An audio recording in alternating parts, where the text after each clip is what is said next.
Երկաշարի երաժշտական ժանրի պատմությունը սկսվել է 19-րդ դարում, սակայն թե 20-րդ դարում, թե մեր օրերում դեռ շարունակում են գրվել բազմաթիվ երգաշարեր տարբեր ազգերի կոմպոզիտորների։ Եվ այսօր ես կուզենայի խոսել 20-րդ դարի և նաև նորագույն շրջանի մի շարք երգաշարերի մասին։ Կխոսեմ դրանց պատմության մասին, դրանց ներմուծած գաղափարների մասին և դրանք ստեղծած կոմպոզիտորների մասին։ Իրականում 20-րդ դարում երաժշտությունը անշուշտ նոր հորիզոններ է բացել, բայց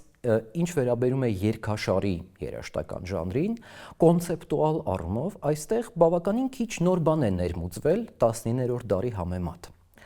Դրա պատճառները մի քանիսն են։ Առաջին հերթին երգաշարի ժանրը իր էությամբ արդեն բազմաբովանդակ, սպառիչ և կոնցեպտուալ էր։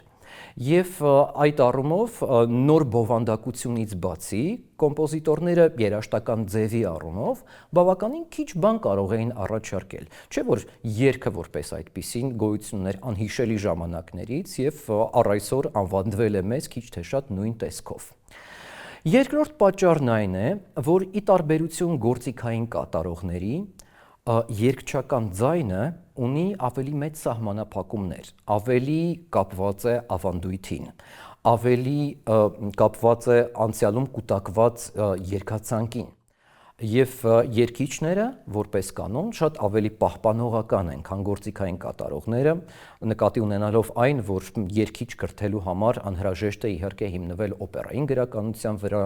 անցյալի կամերային երաժշտության գրականության վրա և շատ հաճախ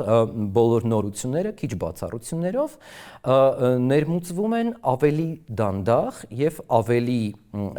զուսպ, քան գործիքային երաժշտության մեջ։ Եվ ի վերջո 20-րդ դարում ոչ դասական երաժշտության տեսակներում, օրինակ փոփ երաժշտության մեջ, ռոք երաժշտության մեջ ներմուծվել է կոնցեպտուալ ալբոմի գաղափարը, որը շատ առումներով մոտ է դասական երգաշարի գաղափարին։ Եվ թե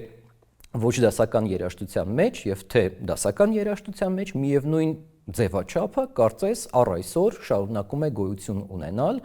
և գրականությունը գնալով համալրվում է նոր և նոր օրինակներով։ Խոսելով 20-րդ դարի երգաշարերի մասին, ես կուզենայի սկսել այն կոմպոզիտորներից, որոնք չնայած նորարարական էին, չնայած մտել են 20-րդ դարի երաժշտության պատմության մեջ որպես կարևոր նորարարներ, արել են դա շարունակելով ռոմանտիկ ավանդույթը դրա հիման վրա։ Եվ առաջին հերթին ես կուզենայի հիշատակել Ալբան Բերգ անունով ավստրիացի կոմպոզիտորի, որը թողել է բավականին լուրջ դրոշմ այս երաժշտական ժանրի պատմության մեջ։ Ալբան Բերգը ապրելով Ավստրիայում շատ էր կապված ավստրիական ռոմանտիկ ավանդույթի հետ, գոնե իր ստեղծագործության վաղ շրջանում, և իրականում մինչև կյանքի ուշ շրջանը պահպանել է այդ կապը, թեպետ նրա երաժշտական լեզուն վերափոխվել է տոնայնական լեզվից դեպի ատոնալ, այնուհետև նաև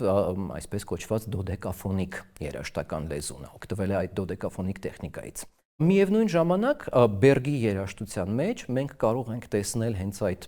էքստրավերտությունը, եթե այդպես կարելի է բնորոշել այդ երևույթը, որը շատ հատուկ էր նաև ռոմանտիկ երաժշտությանը։ Եվ Բերգի երկու երաժշտական լեզուներ, այդ երաժշտական լեզվի էվոլյուցիան կարելի է հետևել նաև նրա երգերի օրինակներով։ Հայտնի է, որ Բերգը իր կյանքի վաղ շրջանում գրել է որոշ քանակությամբ երգեր, որոնք հետագայում միայն ամփոփվել են մի այսպես կոչված հետմահու երգաշարի մեջ,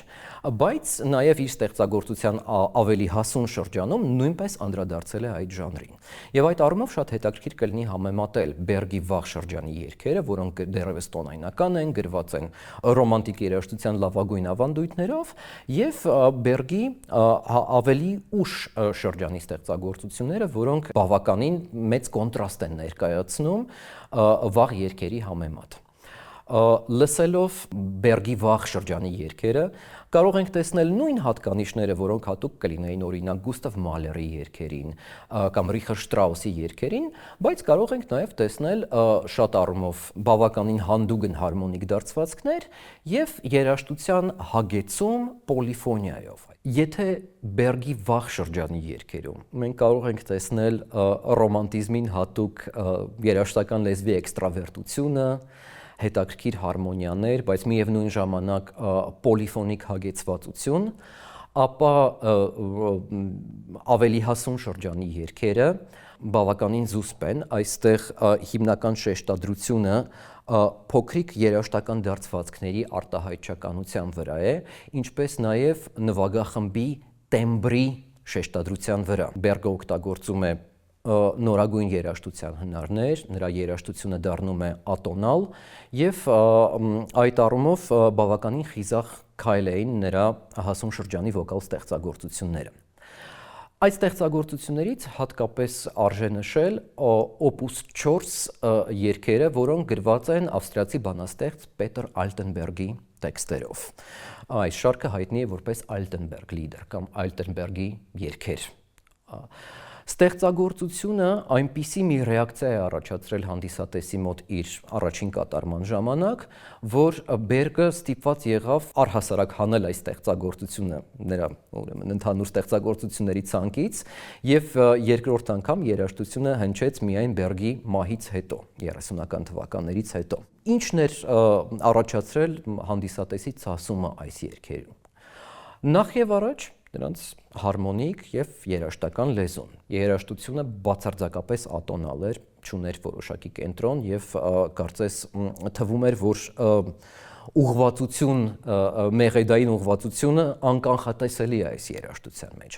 Մյուս կողմից բանաստեղծն ինքն է բավականին սկանդալային պերսոնաժ էր Ավստրիայում ժամանակին, նա հայտնի էր իր էքսցենտրիզմով, իր հագնվելու տարօրինակ ձևով, իր տարօրինակ մտածելակերպով եւ բանաստեղծությունների զգալի մասը գրել է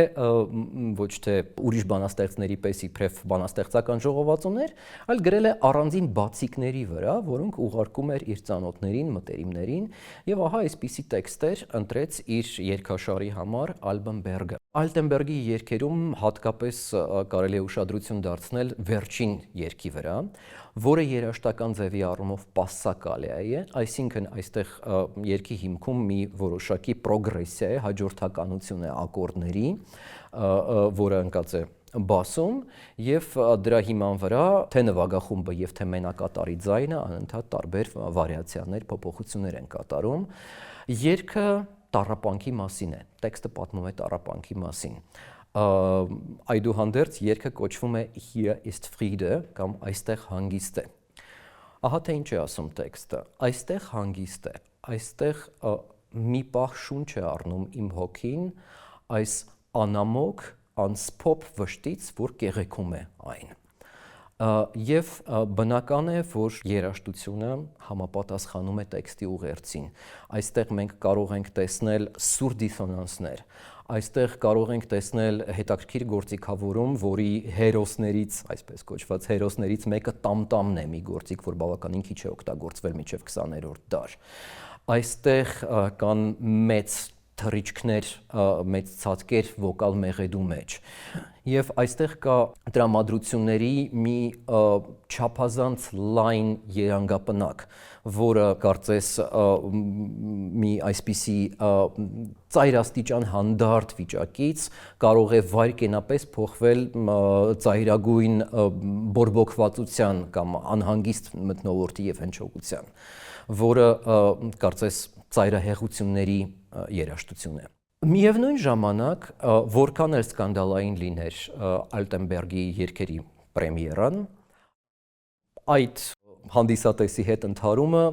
չի կարող համեմատվել մեկ այլ կարևոր սկանդալի հետ, որ նույնպես Վենայում է տեղի ունեցել եւ որը կապված է ավստրիացի մեկ այլ կոմպոզիտորի ստեղծագործության հետ։ Կոմպոզիտորը Արնոլդ Շոնբերգն էր, Ալտենբերգի ուսուցիչը, իսկ ստեղծագործությունը կոչվում է Լուսնի Պիերո։ Ստեղծագործությունը հայտնի է որպես 20-րդ դարի երաժշտության կարևորագույն երգերից մեկը եւ ճանապարհ է բացել շատ եւ շատ կոմպոզիտորների համար։ Ահա թե ինչ է այս ստեղծագործության պատմությունը։ Իրականում ինչ որ առումով այս ստեղծագործությունը կարելի է երկաշար անվանել, ընդ որում մի այսպիսի վերապահումով։ Շար բառը բավականին տեղին է, որովհետև շարքերով, ուրեմն շարքով դասավորված ստեղծագործությունների հետ գործ ունենք, իսկ երգ բառը արդեն բավականին կասկածելի։ Եվ ահա թե ինչու, չնայած կոմպոզիտորը օգտագործում է ձայն, երգչին վերագրում է ոչ թե երգելու դերը, այլ բանաստեղծությունը որոշակի ռիթմով եւ որոշակի ձայնաբարձրություններով արտասանելու երաժշտության հետ միասին։ Սա նոր երևույթ է, որը ստացավ Sprechgesang կամ խոսակցական երգեցողություն անվանումը, ընդ որում այս անվանումը տվեց ինքը կոմպոզիտորը։ Ինչ է կատարվում այս ստեղծագործության մեջ։ Սրանք 21 երգեր կամ դեկլամացիաներ են, որոնք հիմնված են բելգիացի բանաստեղծ Ալբեր Ժիրոյի սոնետների թարգմանության վրա, ընդ որում սոնետները իրենց հերթին դեֆեկտիվ են, որովհետև յուրաքանչյուրը պարունակում է ոչ թե 14 տող, ինչպես պետք է լինի սոնետում, այլ 13-ական տող։ Եվ սոնետի պերսոնաժներն են իտալական կոմեդիա դել'արտեի կերպարները, դրանք Պիերոն են, Կոլոմբինան, Արլեկինը եւ այլք, որոնք հնուց ի վեր կամ միջնադարից ի վեր, ուրեմն այսպիսի մի տոնավաճառային կատակերգության պերսոնաժներ են, բայց ստացել են այս բանաստեղծական շարքում բավականին մռայլ բնույթ։ Շոնբերգի մոտ կատարողին, վոկալ կատարողին, միտումնավոր չեմ ասում երգչին, որովհետև երգելու մասին չէ խոսքը այստեղ, նվագակցում է մի փոքրիկ անսամբլ, որը նույնպես պատմության մեջ մտավ որպես Պիերոյի կազմ, որը երբևիցե չի օգտագործվել մինչ այդ երաժշտության մեջ, այստեղ կա ֆլեյտա, երկու կլարնետ, որոնցից մեկը բաս կլարնետ է եւ կարող է կատարվել միևնույն մարդու կողմից, որտեղ երբեք կլարնետն ու բաս կլարնետը իրար հետ հանդես չեն գալիս, ջութակ եւ ալտ, որոնք նույնպես կարող են կատարվել մեկ կատարողի կողմից, ցանկության դեպքում թավ ջութակ, դաշնամուր։ Ահա այսպիսի անսամբլ է։ Երբեմն կատարումները տեղի են ունենում դիրիժորի ներկայությամբ, երբեմն առանց դիրիժորի, եւ կախված է կատարողների քանակը այս վերը նշված այս ուրեմն առանձնահատկություններից։ Շոնբերգը ինչ է անում։ Շոնբերգը այդ ժամանակ ապրում էր Բերլինում, երբ որ գրում էր այս ստեղծագործությունը եւ հաճախում էր բանաստեղծական կաբարեներ, այսինքն դրանք կաֆեներ էին, մեր այսօրվա լեզվով սրճարաններ, որտեղ հավաքվում էին բանաստեղծները եւ իրենց ոճով արտասանում իրենց պոեզիան։ Ընդ որում չպետք է մոռանանք, որ դա նաև համր կինոյի շրջան էր, իսկ համր կինոյում, ինչպես հայտնի է, բոլոր զգացմունքները, քանի որ բացակայում է խոսքը, որպես այդպիսին, պետք է ավելի ընդգծված լինեն, պետք է ավելի արտահայտիչ լինեն, հա, ինչպես է օրինակ համր կինոյի դերասանը ցույց տալիս սիրո զգացմունքը, աչքերի հայացքով կամ ժեստերով կամ մարմնի պոզայով եւ այլն, հա, շատ կարեւոր բան է եւ ահա այսպիսի գերաճած, եթե կարելի է ասել, արտահայտչականություն կա նաեւ Շոնբերգի դեկլամացիայում։ Շոնբերգը ինչ է անում, վոկալ ուրեմն պարտիայում նա գրում է նոտաներ, անշուշտ, յուրաքանչյուր նոտայի վրա դրվում է այսպիսի փոքրիկ խաչի նշան, որը որ նշանակում է, որ այս նոտան չպետք է երգվի, այլ երգիչը մոտավորապես այս ձայնաբարձրությամբ պետք է արտասանի տեքստը։ Ընդ որում կարևոր է ոչ թե հստակ նոտան, այլ նոտաների միջև փոխհարաբերությունները, այսինքն որ նոտա մյուսից բարձր է, որը մյուսից ցածր է եւ որքանով։ Հարցական ինտոնացիան բնականաբար ստանում է մեծ ցածկ դեպի վերև, բացականչական ինտոնացիան իր հերթին, պատմողական ինտոնացիան իր հերթին եւ միայն այսպիսի Sprechgesang խոսակցական երգեցողության միջոցով Շոնբերգը կարողանում է արտահայտել բավականին լայն էմոցիոնալ սպեկտր, որը անշուշտ ունկնդրի համար նոր երևույթ էր, նոր էր նաև երաժշտության ատոնալ լինելը եւ բնականաբար Լուսնի Պիերոն այն ստեղծագործությունն էր, որ 20-րդ դարում առաջացրեց բավականին ոչ միանշանակ ընդունելություն եւ որի մասին քննարկումները, թեպետ դա վաղուց արդեն 20-րդ դարի դասական ստեղծագործություն է, շարունակվում են առ այսօր։ Շոնբերգի երաժշտության վաղ ունկնդիրներից էր նաև ռուս կոմպոզիտոր Իգոր Ստրավինսկին, որը 1910-ական թվականներին, թեպետ դեռևս հիմնականում ապրում էր Ռուսաստանում, շատ էր ճամփորդում, շատ էր լինում Եվրոպայում, որտեղ նրա անունը միանգամից մի այսպիսի համբավ ձեռք բերեց իր հայտնի բալետներից հետո, հատկապես Ֆրանսիայում, եւ որը հետևում էր իր ժամանակի բոլոր այսօրվա լեզվով ասած տրենդերին եւ բոլոր նորագույն միտումների մեջ կարծես Ստրավինսկին փորձեց ինքն իրեն։ Ստրավինսկին ունիկալ կոմպոզիտոր է այն առումով, որ իր կյանքի ընթացքում փոխել է երաժշտական ոճեր մի քանի անգամ, այսինքն վաղ շրջանի Ստրավինսկին եւ միջին շրջանի Ստրավինսկին, թեպետ իհարկե կան շատ ընդհանրություններ, բայց դրանք տարբեր Ստրավինսկիներ են եւ բոլորովին տարբեր հետաքրքրություններ եւ ուղղվածություններ ունեն այս երաժշտական ստեղծագործությունները կյանքի ամենավերջին շրջանում Ստրավինսկին սկսեց հետևել Շոնբերգի հիմնադրած մի այսպիսի երաժշտական տեխնիկայի, որ կոչվում է դոդեկաֆոն տեխնիկա, այսինքն կյանքի ընթացքում ունեցել է բազմաթիվ փոփոխություններ եւ իր ամենահայտնի, ամենակարևոր ստեղծագործությունների կողքին, որոնց թվում են բալետները, օպերաները, սիմֆոնիկ երաժշտությունը, կոնցերտները եւ այլն, կա մի այսպիսի հետաքրքիր եւ նույնպես ծայրաստիճան նորարարական ստեղծագործություն, որը գրված է, եթե չեմ սխալվում, 1913 թվականին Շոնբերգի Լուսնի Պիերոյից ուղիղ 1 տարի հետո, որը ունի շատ կարճ տևողություն, մոտ 4 րոպե, բայց 4 րոպեում նա կարողացավ ամբողջացնել մի ամբողջ երգաշար եւ որը կոչվում է 3 բանաստեղծություն ճապոնական լիրիկայից։ Այստեղ Ստրավինսկին օգտվել է ռուսերեն թարգմանություններից ճապոնացի բանաստեղծների, փոքրիկ բանաստեղծությունների, հայկուների եւ թանկաների։ Եվ անշուշտ այս արևելքի, հեռավոր արևելքի նկատմամբ հետաքրքրությունը, դա 20-րդ դարի կարևորագույն հատկանիշներից էր, որը ոչ միայն Ստրավինսկու մոտ է արտահայտել, բայց Ստրավինսկին աշխատել է հնարավորինս մոտենալ ուրեմն այս բանաստեղծությունների, բանաստեղծական լեզվին, վերարտադրելով դրանք համապատասխան երաժշտության միջոցով, որը դեռևս մինչև Ստրավինսկին չի արվել։ Հավանաբար արվել է մի այսպիսի դեպքում, եւ Ստրավինսկին քաջ ծանոթ էր այդ դեպքին, դա ֆրանսիացի կոմպոզիտոր Մորիս Դելաժն էր, որը նման մի բան ստեղծել է Ստրավինսկուց առաջ, բայց ստեղծագործությունը նրա երբեք այսպիսի հայտնիություն չի ձեռք բերել, որքան Ստրավինսկու այս փոքրիկ շարքը, որտեղ իդեպ երգերից մեկը նվիրված է Մորիս Դելաժին։ Ահա թե ինչ է անում Ստրավինսկին այստեղ։ Բացի այն, որ համապատասխան պոեզիայի բնույթին, երաժշտությունը թե գրաֆիկական է, թե ծայրաստիճան լակոնիկ, այստեղ Ստրավինսկին անում է մի բան, որը որ հետագայում 20-րդ դարի հատկապես ավանգարդ ուղղվածության կոմպոզիտորների համար դառնում է շատ կարևոր։ Ստրավինսկին օրկեստրը վերածում է մենակատարների խմբի։ Այսինքն որոշակի քանակով առաջին ջութակներ, երկրորդ ջութակներ, կլարնետներ, ֆլեյտաներ եւ այլ գործիքներ ուրեմն ունենալու փոխարեն Ստրավինսկին վերցնում է այդ գործիքներից մեկական գործիք։ Թվում է, որ սովորական գաղափար է եւ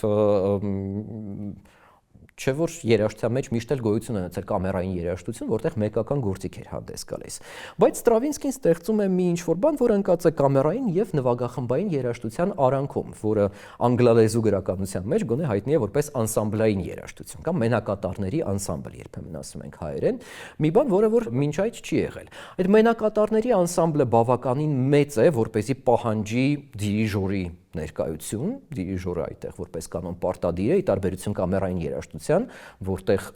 երաժիշտները նվագում են միմյանց լսելով եւ դիրիժորի կարիքը չունեն։ Մյուս կողմից,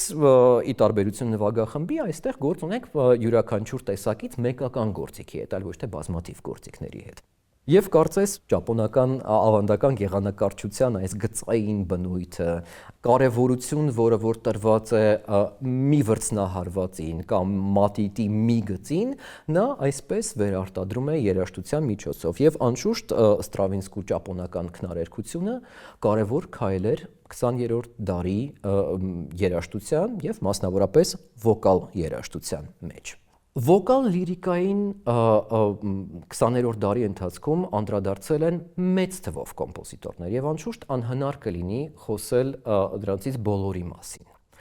Ես աշխատել եմ կենտրոնանալ այն կոմպոզիտորների վրա, որոնք իրենց վոկալ երաժշտության միջոցով բերել են որևէ նոր մտածելակերպ, նոր մտածողություն կամ երաժշտական ձևի վերաիմաստավորում։ Իհարկե, ափսոս կլիներ չհիշատակել այն կոմպոզիտորներին, որոնք 20-րդ դարի ընթացքում գրել են բարձրարժեք երգաշարեր, այդ թվում կարելի է նշել թե Կլոդ Դեբյուսիին եւ Մորիս Ռավելին, թե օրինակ Սերգեյ Պրոկոֆիևին եւ շատ ուրիշներին, որոնք անշուշտ մտել են վոկալ երաժշտության պատմության մեջ որպես կարևոր կոմպոզիտորներ հենց երգաշարի ժանրի։ Միևնույն ժամանակ կային նաև կոմպոզիտորներ, որոնք գրեթե բացառապես կամ գոնե իրենց ստեղծագործության զգալի մասով կենտրոնացած էին երգաշարեր գրելու վրա։ Այդ թվում օրինակ կարելի է հիշատակել այսպիսի կոմպոզիտորի, ֆրանսիացի կոմպոզիտոր Ռեյնալդո Անին, որը միայն վերջին տասնամյակներում է, որը կարծես արևմուտքում նոր վերածնունդ է ապրում եւ նրա ստեղծագործությունները կատարվում են ավելի եւ ավելի հաճախ։ Կարելի է հիշատակել նաև մի այսպիսի կոմպոզիտորի, որը շատ է գրել ձայնի համար, անշուշտ ոչ միայն ձայնի համար, բայց նաև ուրեմն վոկալ երաժշտության վրա ուներ այսպիսի մի կարևոր կենտրոնացվածություն, դա ամերիկացի կոմպոզիտոր Սեմյուել Բարբերն է։ Երբ խոսում ենք դասական երաժշտության մասին, իհարկե ամերիկացի կոմպոզիտորներին շատ ավելի քիչ ենք հիշատակում, քան օրինակ նույն եվրոպացի կոմպոզիտորներին։ Միևնույն ժամանակ 20-րդ դարում Ամերիկայում գոյություն են ունեցել մեծ թվով կոմպոզիտորներ, որոնց մի մասը, այսպես կոչված, պահպանողական մոդեռնիստականներ, այսինքն հետևում էին ուրեմն ժամանակի դասական երաժշտության զարգացումներին, բայց բավականին պահպանողական տեսակետից, եւ կային ավանգարդիստներ, օրինակ Ջոն Քեյջը, որը որ բացահայտում էր երաժշտության մեջ նոր հորիզոններ։ Սեմյուել Բարբերը ինչ-որ առումով պահպանողական էր։ Դա նրա համար թե օրհնություն էր, թե անեծք։ Եվ ահա թե ինչու։ Օրհնություն, որովհետև Սեմյուել Բարբերը իր ստեղծագործական ամենավաղ շրջանից ի վեր մեծ պահանջարկ է ունեցել հանդիսատեսի մոտ եւ կատարողների մոտ։ Նրա երաժշտությունը շատ է հնչում, նրա հայտնի օրինակ ադաջոն կատարվում է տարբեր առիթներով եւ շատ ստեղծագործություններ Բարբերի պարբերաբար հնչում են։ Անեծք, որովհետև նա ապրեց 50-ականներից անդին եւ մի կողմից այդ ժամանակ արդեն տարածվում էին նորագույն ուղղությունները, ավանգարդը եւ այլն, որոնք որ քիչ ակտուալ էին դարձնում Բարբերի երաժշտությունը, մյուս կողմից Բարբերի հետաքրքրությունը ֆոլկլորով կամ ավանդական երաժշտությամբ այլևս արդիական չէր նաև մակկարտիիզմի շրջանում ապրող Ամերիկայի ուրեմն համար։ Բարբերը գտնվում էր գոնե 50-ական եւ 60-ական թվականներին անverջ ուրեմն նրան հետևում էին իշխանությունները, նրա գործունեությունը կասկածելի էին համարում, նրա բարեկամությունը խորհրդային պահպանողական կոմպոզիտորների հետ, օրինակ Շոստակովիչի հետ, եւ նրա հիացմունքը այս երաժշտության նկատմամբ նույնպես կասկածելի էր իշխանությունների աչքերում եւ կյանքը բավականին դժվար դարձավ կոմպոզիտորի համար։ Բարբերի ամենահայտնի երգաշարն է այսպես կոչված Hermit Songs կամ վանականների երգեր շարքը, որը իր հերթին շատ հետաքրքիր պատմություն ունի եւ տեքստերը հետաքրքիր աղբյուրից են քաղված։ Միջնադարում իռլանդացի վանականները, երբ արտագրում էին մի ձեռագիր, մի մանուսկրիպտ, դա կարող էր լինել օրինակ Աստվածաշունչ կամ ինչ-որ տեքստեր ուրեմն կաթոլիկ սրբերի մասին կամ ինչ-որ տրակտատ տարբեր գիտական ոլորտի մասին, սովորաբար տողատակերում կամ լուսանցքներում էջերի թողնում էին իրենց գրությունները։ Դա կարող էր լինել պարզապես նրանց անունը, կարող էր լինել տվյալ օրվա ամփոփումը, կարող էր լինել իրենց զգացմունքի փոքր արտահայտում, բայց կարող էր լինել ավելի մանրամասն տեքստ որևէ մի բանի մասին, որը հետաքրքրում էր տվյալ վանականին։ Օրինակ վանականներից մեկը թողել է մի այսպիսի գրություն իր կատվի մասին, որին շատ էր սիրում եւ որից չէր ուզում բաժանվեր։ Մեկը պատմում էր ծովում փոթորիկի մասին, որը կարողացավ վերապրել միայն աղոթքի շնորհիվ եւ այլն։ Մեկը արտագրում էր Աստվածաշունչը եւ չէր կարող զսպել իր զգացմունքները խաչվող Քրիստոսի եւ Աստվածամոր այդ զգացածի մասին եւ արտահայտում է իր կարծիքը կամ իր մտքերը լուսանցքներում։ Ահա այսպիսի գրություններ է հավաքել Բարբերը իր Hermit Songs վանականների երգեր շարքի համար, որը շատ հետաքրքիր է թե երաժշտության, թե տեքստերի առումով։ Առհասարակ 20-րդ դարի երաժշտության պատմության մեջ կարելի է տարբերակել այսպես կոչված mainstream ընդհանուր ուղղվածություն եւ բավականին մեծ թվով ճակերտավոր տարօրինակ կոմպոզիտորներ, որոնք ոչ մի ձևով չէին կարող մերվել ընդհանուր երաժշտական հոսքերի մեջ եւ առանձին էին ամեն ինչում։ Այսպիսի կոմպոզիտորներ հատկապես 20-րդ դարում, երբ որ երաժշտական արվեստը եւ արվեստը առհասարակ բևեռացված էր եւ կոմպոզիտորները կարծես սկսում էին պատկանել կամ մի ճամբարին կամ մյուս ճամբարին կամ պահպանողական կամ ավանգարդիստներ կամ ավանգարդիստների տարբեր տեսակներ, շատ են 20-րդ դարում նման հեղինակներ եւ յուրաքանչյուրը մի կարծես առանձին մոլորակ է եւ շատ դժվար է անգամ պատկերացնել ինչ կլիներ, եթե ոչ թե այն կոմպոզիտորները, որոնք փաստացի դարձան mainstream, ուրեմն բնորոշ էին 20-րդ դարի երաժշտության ուղղվածությունը, այլ հենց այս տարօրինակները։ Այս կոմպոզիտորների թվում ես շատ կուզենայի հիշատակել մեկ անուն եւ մեկ երգաշար, ընդ որում անուն, որը կապված է հենց այդ երգաշարի հետ, որը թեև շատ հայտնի չէ լայն լսարանին, այդուհանդերձ մեծ հետաքրքրություն եւ կարեւորություն ունի 20-րդ դարի երաժշտության համար, որպես մի այսպիսի ոչ մի բանի չնմանվող երևույթ։ Կոմպոզիտորը ֆրանսիացի Ժոզեֆ Կանտելուբն է, իսկ նրա երգաշարը ձայնի եւ նվագախմբի համար կոչվում է Օվերնի երգեր։ Օվերնը Ֆրանսիայի գավառներից մեկն է եւ Կանտելուբը, որ ամբողջ կյանքի ընթացքում ճիշտ հայ կոմպոզիտոր Կոմիտասի պես ուսումնասիրում էր ժողովրդական երգեր, թողեց այս երգաշարը որպես իր այս ուսումնասիրության մի այսպիսի հետաքրքիր ամփոփում։ Այսինքն ինքը շրջում էր տարբեր տեղերով, տարբեր գավառներով, տարբեր գյուղերով, լսում էր երգերը, որոնք անգամ ընթեռնելի, ըմբռնելի ֆրանսերենով չեն, այլ Օվերնի, ուրեմն բարբարով երգեր են, որը որ դժվար է հասկանալ անգամ ֆրանսիացու համար, եւ մշակում էր այս երգերը ձայնի եւ նվագախմբի համար, արդյունքում ստեղծելով հսկայական մեծ տևողությամբ մի երգաշար, որտեղ բոլոր երգերի միակ գաղափարն է, մի ընդհանուր գաղափարն է, որ դրանք բոլորն էլ բխում են ֆոլկլորից, բոլորն էլ հիմնված են ֆոլկլորի վրա, ընդ որում նվագախումբն էլ դառնում է յուրատեսակ ժողովրդական կամ ազգային գործիքների համույթի մի յուրահատուկ իմիտացիա։ Եվ այդ առումով պատահական չէ, որ այս երգերը լսելիս կարող ենք ասել, որ գերակշռող գործիքը նվագախմբում հոբոյն է այստեղ։ Հոբոյը տեմբրով շատ մոտ է ժողովրդական փողային գործիքների, ընդ որում ոչ միայն ֆրանսիական, իսկ Ֆրանսիայում, Ֆրանսիայի տարբեր մասերում ֆոլկլորային ավանդույթը հոբոյի նման տարբեր գործիքներ է պարունակում, թե փոքր չափի, թե մեծ չափի, թե պարկապսուկի պես գործիքներ եւ առհասարակ հոբոյանման գործիքները հայտնի են աշխարհի գրեթե բոլոր երաժշտական ֆոլկլորային ավանդույթներում եւ ահա այդ գործիքի վրա շեշտը դնելով եւ անշուշտ ֆոլկլորային երգեցողությամբ Կանտելուբը զարմանալի ճկունությամբ, օրկեստրի զարմանալի իմացությամբ եւ հարմոնիաների թեպետ շատ ավանդական, բայց բավականին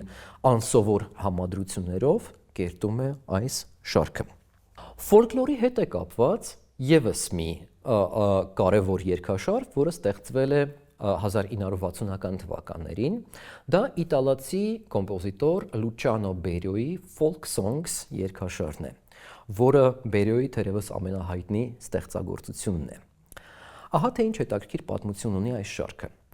Բերիոն երկար տարիներ ամուսնացած էր Քեթի Բերբերյան անունով հայտնի ամերիկահայ երգչուհու հետ։ Քեթի Բերբերյանը 20-րդ դարի այն երգիչներից էր, որոնց կարելի է անվանել ամեն ինչ, բայց ոչ ավանդական։ Կետին ուներ հսկայական երգացանք, որի մեջ մտնում էր ոչ թե ավանդական օպերային երաժշտություն, այլ երաժշտություն, որ քիչ հայտնի եւ ժամանակին քիչ կատարվող էր։ Խոսքը կարող է լինել ռենեսանսի կամ վաղ բարոկոյի երաժշտության մասին, բայց նաեւ նորագույն կոմպոզիտորների ստեղծագործությունների, Քեթի Բերբերյանը կատարում էր ավանգարդիստների ամենաբարձ ստեղծագործությունները, նրան էր նվիրում երաժշտություն ոչ միայն Լուչիանո Բերիոն, այլ նաև Ջոն Քեյջը օրինակ եւ շատ ուրիշներ, եւ կատարում էր մինչեւ անգամ ժամանակի պոպուլյար երաժշտությունները, երգացանկում կան օրինակ Beatles խմբի երգեր եւ այլն, հա, եւ տարբեր ազգերի ֆոլկլորային երգեր։ Քեթի Բերբերյանի համար հատուկ կարևորություն ուներ տարբեր ազգերի ֆոլկլորը եւ քաչ իմանալով հանդերձ նրա սերը ֆոլկլորի նկատմամբ եւ Բերիոն նույնպես իհարկե ուներ հետաքրքրվածություն ֆոլկլորի նկատմամբ, Բերիոն ստեղծում է այդ շարքը, ընդ որում ստեղծում է այս երգաշարը այն ժամանակ, երբ որ նրանք արդեն ամուսնալուծվելու եզրին են կամ արդեն ամուսնալուծվել են, բայց Բերբերյանը ուրեմն ոչ միայն կատարում է այս ստեղծագործության պրեմիերան, այլ իր նաև մնացած ողջ կյանքի ընթացքում բազմաթիվ անգամներ կատարում է այս ստեղծագործությունը։ Բերիոն լինելով ավանգարդիստ, բայց մշակելով ժողովրդական երգեր, անշուշտ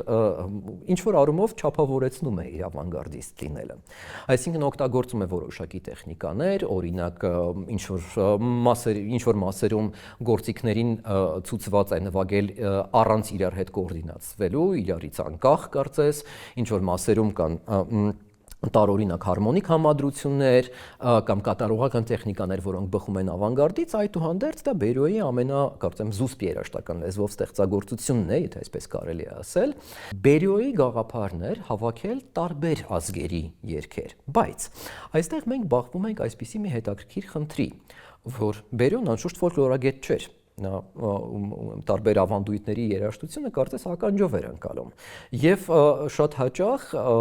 ասում էր, որ երգը բխում է այսինչ ավանդույթից եւ ֆոլկլորային է, բայց իր ծագումը իրականում ֆոլկլորային չէր։ Երգերը որոշ երգեր ունեին հեղինակներ, օրինակ ամերիկական երգերը ունեին հստակ հեղինակ Ջոն Ջեյքոբ Նայլզ անունով, որոնք ստեղծագործում էին պարզապես ֆոլկլորային կամ նեոֆոլկլորային ոճով։ Եվ այնքան շատ էր ուրեմն Բերիոյի միստիֆիկացիան այս երգաշարում, որ իտալական երգերը ստեղծել է ինքը Բերիոն։ Այսինքն չի օգտվել որևէ ֆոլկլորային աղբյուրից, այլ ինքն է ստեղծել ֆոլկլոր։ Կարելի ասել, որ ինչ որ առումով պոստմոդեռնիստական ժեստ է արել Բերիոն եւ այն ինչ որ համարվում է իտալական ֆոլկլոր, իրականում դա Բերիոյի ստեղծածն է, այլ ոչ թե բուն ֆոլկլոր։ Այստեղ կա մի հետաքրքիր այսպիսի մի կետ։ Երգերից մեկը հայկական երգն է, բավականին հայտնի երգ է, որը կոչվում է Լուսին ելավ, որը Բերիոն նշում է որպես ֆոլկլորային երգ, որը անգամ եթե բացենք օրինակ YouTube կայքը, մենք շատ հաճախ կարող ենք տեսնել, որ ինչ որ կատարողներ կատարում են Լուսին ելավ երգը, թե Բերիոյի տարբերակով, թե զանազան մշակումներով, որպես ժողովրդական երգ։ Մի քանի տարի առաջ ես պետք է գրեի մի համերգի համար նշումներ, համերգը պետք է տեղի ունենար Ժնևում եւ այդտեղ պետք է հնչեր այս ուրեմն Բերիոյի այս հայկական Լուսին ելավ երգը։ Ես վստահ էի, որ սա չէր կարող ֆոլկլոր լինել։ Ելնելով թե բանաստեղծական տեքստից, իսկ բանաստեղծական տեքստը մի շատ հեշտ կարելի էր գտնել, որ գրել է Հակոբ Աղաբաբ անունով բանաստեղծ, որը մանկավարժ էր եւ ապրում էր Թիֆլիսում 20-րդ դարի սկզբում, երգը չէր կարող լինել ֆոլկլորային նաեւ իր զուտ երաժշտական ուրեմն մի շարք հատկանիշների շնորհիվ, բայց շատ դժվար էր հասկանալ, թե որտեղից է բխում այս ուրեմն երգը, որտեղ է սկզբնաղբյուրը։ Եվ հետաքրքիրն այն է, որ կոնսերվատորիայի գրադարանում մի քանի ժամ անցկացնելով ինձ հաջողվեց պարզել, թե որտեղից եկավ երգը։ Պարզվում է 1915 թվականին Թիֆլիսում հրատարակվում է գրպանի ձևաչափի փոքրիկ մի գրքույկ, որը պարունակում է Ազատ Մանուկյան անունով կոմպոզիտորի մանկական երգեր։ Եվ ահա այս մանկական երգերում ես գտա Լուսին ելավ երգը, որը գրել է Ազատ Մանուկյանը, եւ հետաքրքիրն ինչ էր, որ ոչ միայն երգի մեղեդին եւ անգամ երգի տոնայնություններ նույնությամբ վերարտադրված Բերիոյի ստեղծագործության մեջ, այլ նաև նվագակցությունը, որը գրեթե նոտա առ նոտա նման էր գոնե Տավիղի ուրեմն նվագաբաժինը Բերիոյի մոտ, որը դաշնամուրի նվագաբաժին էր Ազատ Մանուկյանի ստեղծագործության մեջ, գրեթե նոտա առ նոտա համընկնում էր ուրեմն Ազատ Մանուկյանի ստեղծագործությանը։ Հետաքրքիր էր, որ այս միստիֆիկացիայի շարքը կարծես Բերիոն շարունակեց։ Անշուշտ Բերիոն ուրեմն ավելացրեց փողային գործիքներ այդտեղ, վերագործիքավորեց, ստեղծեց մի ուրեմն կապակցված շարք, բայց հետաքրքիր է, որ ինձ հաջողվեց գտնել մի այսպիսի լուծում մի հարցի, որը մինչ օրս, որքան ես կարդացել եմ Բերիոյի մասին գրականություն, բացահայտված չէր։ Կուզենայի անդրադառնալ նաև խորհրդային մի շարք կոմպոզիտորների վոկալ շարքերին, որտեղ ինչպես հայտնի է, խորհրդային միությունում երաժշտության պատմությունը ընթացել է իր ուրույն ճանապարհով, ունեցել է իր խորդուբորդությունները, իր առանձնահատկությունները եւ խորհրդային շրջանի կոմպոզիտորներից շատերը, ինչ որ առումով նաև հետխորհրդային կոմպոզիտորներ, դարձան 20-րդ եւ 21-րդ դարի երաժշտության հիմնաքարերից։ Այդ առումով կուզենայի 3 տարբեր երգաշար գոնե թռուցիկ կերպով հիշատակել։ Առաջինը գրվել է Դմիտրի Շոստակովիչի կողմից եւ նրա ամենավերջին ստեղծագործություններից է, երկրորդ եւ երրորդ ստեղծագործությունները արդեն ավելի ուշ շրջանի կոմպոզիտորներին գրչին են պատկանում, այդ կոմպոզիտորները առ այսօր կենթանի են եւ շարունակում են ստեղծագործել։ Շոստակովիչը, ինչպես հայտնի է, խորհրդային ռեժիմի զոհերից էր։ Զոհ ոչ թե ուղիղ իմաստով, այսինքն Շոստակովիչը անշուշտ չի կորցրել իր կյանքը ռեպրեսիաների պատճառով, բայց Շոստակովիչի ստեղծագործական ժառանգության մեջ իհարկե շատ բան կարող էր ընթանալ շատ ավելի հարթ կամ ընթանալ ուրիշ ձևով, եթե չլինեին ժամանակաշրջանի սահմանափակումները։ Կյանքի վերջում, երբ անցան ստալինիզմի սարսափները, երբ կոմպոզիտորը արդեն բավականին մեծ տարիքով էր եւ կարող էր վայելել մեծ ազատություններ, Շոստակովիչը դարձավ մոդել ամբողջ խորհրդային երաժշտության համար, դարձավ օրինակելի կոմպոզիտոր եւ խորհրդային երաժշտության դեմքը։ Իհարկե դա չլուծեց իր անձնական խնդիրները, իր միայնության հարցը, իր ստեղծագործական այն կորուստները, ոճական այն կորուստները, որոնք նա կրեց ստալինիզմի շրջանում։ Եվ հայտնի է, որ Շոստակովիչը բավականին ինքնամփոփ էր կյանքի վերջին շրջանում եւ թեպետ շարունակում էր ակտիվորեն մասնակցել հասարակական կյանքին, անում էր դա իհարկե իր ինտրովերտ բնույթին հակառակ։ Հատկապես զգալի է այս ինտրովերտ ուղղվածությունը Շոստակովիչի իր ամենաուշ շրջանի ստեղծագործություններում, վերջին 2 սիմֆոնիաներում օրինակ, եւ Միքելանջելոյի տեքստերով գրված վերջին երգաշարում, որը բավականին ծավալուն է, որը արծարծում է այսպիսի հարցեր, ինչպես կյանքը, մահը եւ անմահությունը, ինչ է ստեղծագործությունը, ինչ է մարդու ստեղծագործական միտքը, արդյոք ստեղծագործությունը կարող է ապահովել հավերժություն, թե նույնիսկ ստեղծագործությունն էլ ժամանակը վերապրելու գրավականը չէ։ Կարելի է ասել, որ շատ առումներով այստեղ մենք կարող ենք լսել Բրամսի վերջին շարքի արձագանքները։ Հատկապես հատկանշական է վերջին երգը շարքի, որտեղ խոսքը ժամանակի մասին է եւ դաշնամուրային նվագակցության մեջ մենք կարող ենք տեսնել մի ֆա դիեզ մաժոր ակորդ, որը անընդհատ կրկնվում է ժամանացույցի տկտկոցի պես եւ շարքի վերջում կարծես այսպիսի fade out աստիճանական ուրեմն հնչողության նվազմամբ կորում է անհունում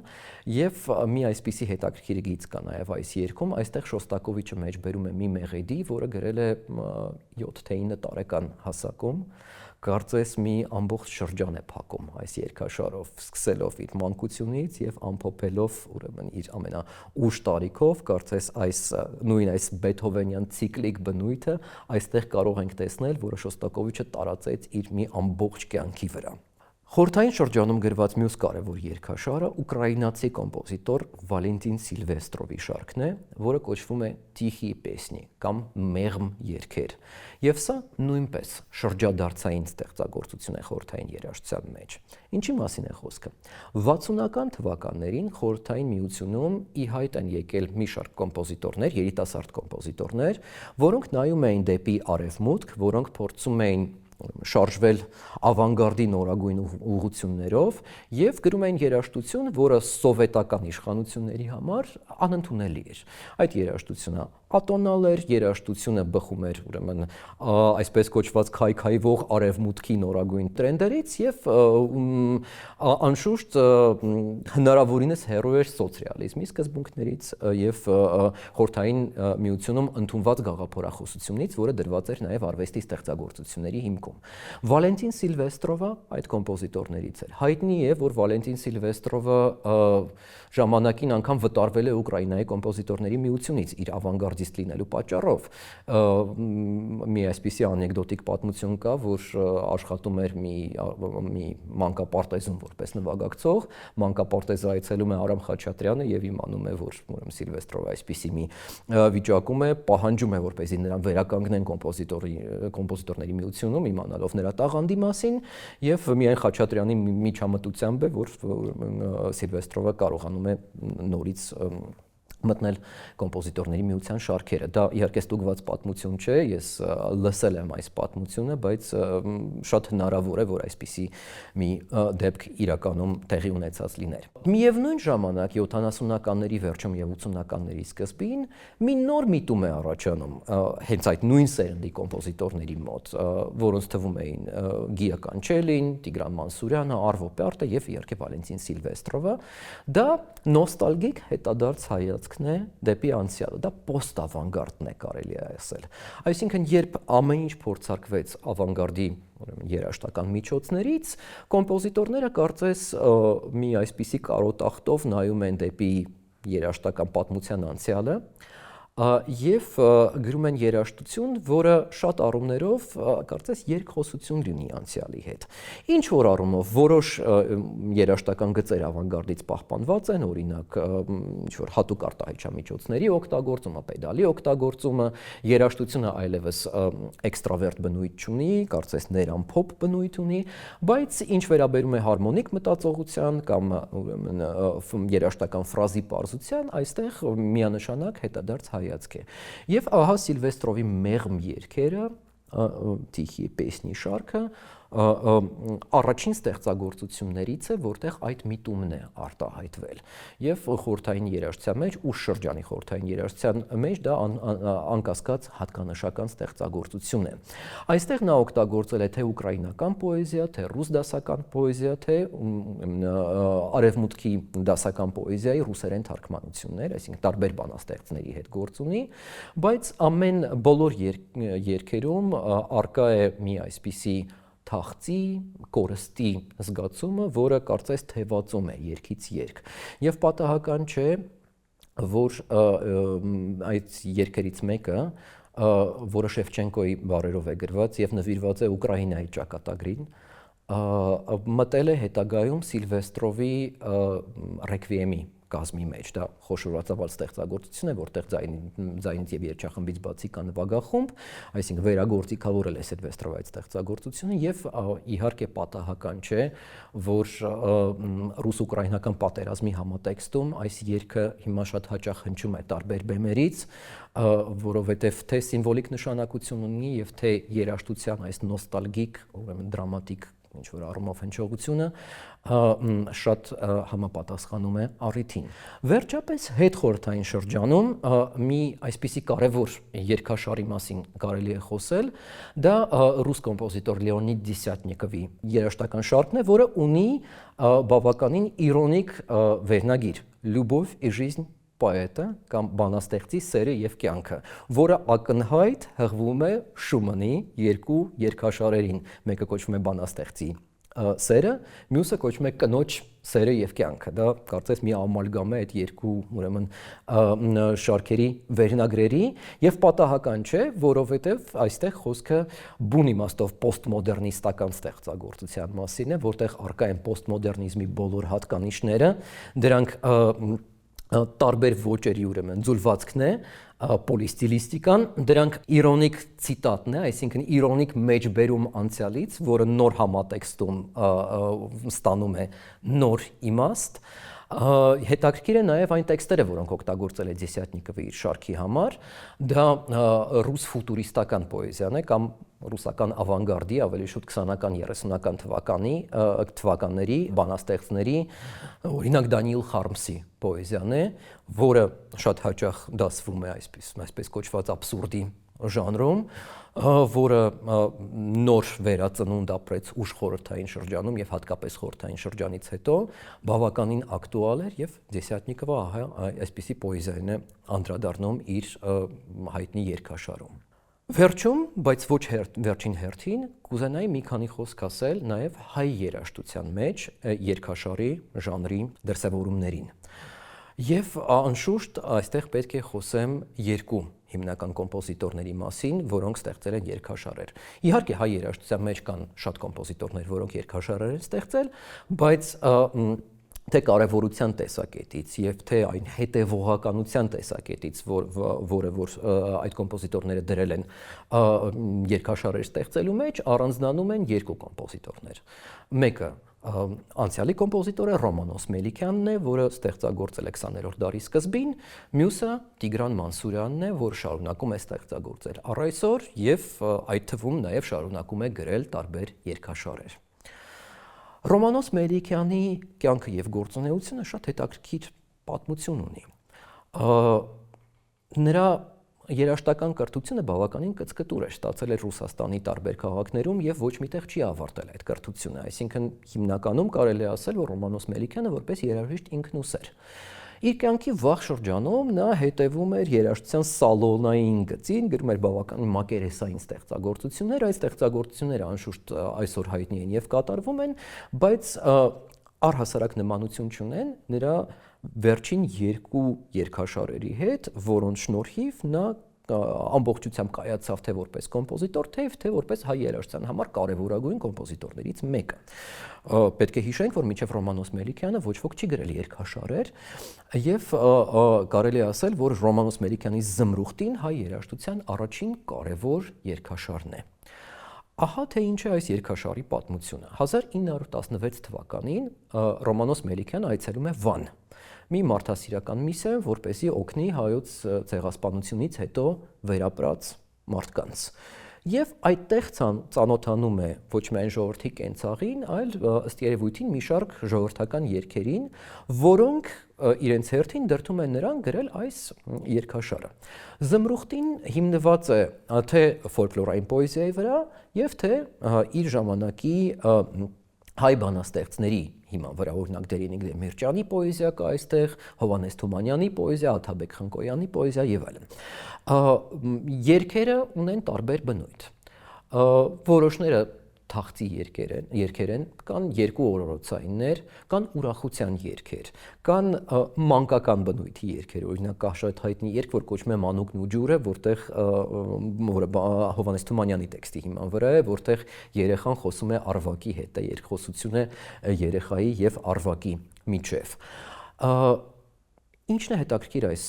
երգաշարում։ Այստեղ Ռոմանոս Մելիքյանը ամբողջությամբ հրաժարվում է դասական հարմոնիայից,